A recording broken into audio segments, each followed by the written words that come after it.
കേരളത്തിന്റെ വ്യാവസായിക വളർച്ചയെ പുകഴ്ത്തി ഡോക്ടർ ശശി തരൂർ എംപിയുടെ ലേഖനത്തിനെതിരെ വിമർശനവുമായി കോൺഗ്രസ് മുഖപത്രം വീക്ഷണം. വ്യാവസായികങ്ങളെ വെള്ളപുതച്ചവർക്ക് ശുദ്ധിപത്രം നൽകുന്നത് ആരാച്ചാർക്ക് അഹിംസ അവാർഡ് നൽകുന്നത് പോലെയാണെന്ന് ലേഖനം വിമർശിക്കുന്നു.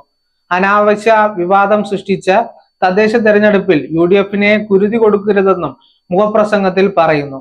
മുൻ കോൺഗ്രസ് മുഖ്യമന്ത്രിമാരുടെയും മന്ത്രിമാരുടെയും നേട്ടങ്ങൾ എടുത്തു പറഞ്ഞാണ് തരൂരിനെതിരെ വീക്ഷണം വിമർശിക്കുന്നത്. വെളുപ്പാൻ കാലം മുതൽ വെള്ളം കോരി സന്ധ്യയ്ക്ക് കുടമുടയ്ക്കുന്നത് പരിഹാസ്യമെന്നും വീക്ഷണത്തിന്റെ മുഖപ്രസംഗത്തിൽ പറയുകയുണ്ടായി. അതേസമയം തരൂരിനെ തള്ളിപ്പറയാൻ വേണ്ടി കേരളം ഒട്ടും മുന്നേറിയിട്ടില്ലെന്ന പ്രചാരണം കോൺഗ്രസ് ഏറ്റെടുക്കുന്നത് അപകടകരമെന്ന് CPI മുഖപത്രങ്ങൾ പറയുന്നു. ഈ നാട്ടിൽ ഒന്നും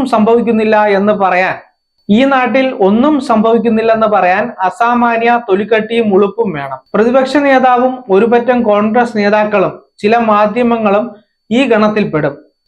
ശശി തരൂരിനെയും ഈ കൂട്ടർ തള്ളിപ്പറയുന്നുവെന്ന് ദേശാഭിമാനി കുറ്റപ്പെടുത്തുന്നു.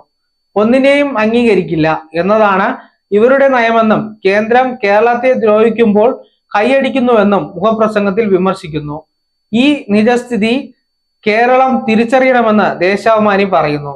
ശശി തരൂരിന്റെ അഭിപ്രായം യാഥാർത്ഥ്യങ്ങൾ ഉൾക്കൊള്ളുന്നതാണെന്ന് CPM മുഖപ്രസംഗത്തിൽ പറയുന്നു. അതേസമയം വ്യക്തികളെയോ LDF നേതാക്കളെയോ പ്രീണിപ്പിക്കുന്നതല്ല തരൂരിന്റെ ലേഖനമെന്നും ജനയുഗത്തിൽ പറയുന്നു.